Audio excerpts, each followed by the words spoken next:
Yo, what's up, everyone? Wanted to share a little bit about how we pulled out some of the tones in our song Cutter's White Lightning in the studio.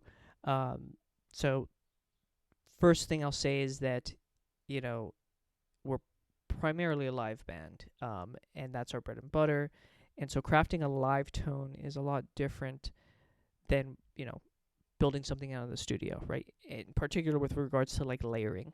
So in the live, you just have what you have, straightforward.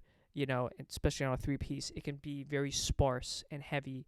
Um, but in a live session, you have the opportunity to have multiple guitars and layer one over the other.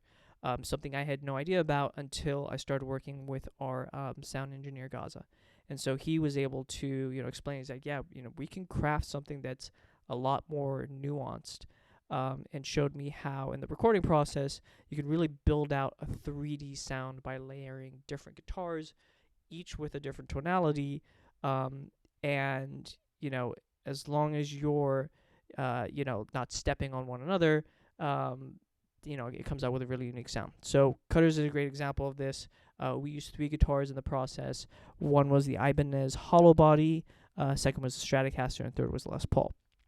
So in this video, I'll just show a little bit about like the difference of the tonalities, and then the next one I'll explain how we were able to put those together to create the actual sound of the song. So going from guitar to guitar, like Ibanez, it's a semi-hollow body, very unique guitar in that it excels in soft acoustic sounds like jazz or country, but with the right drive, you can get a nice blues crunch or even like a rockabilly tone out of it. So that's what we used a little bit.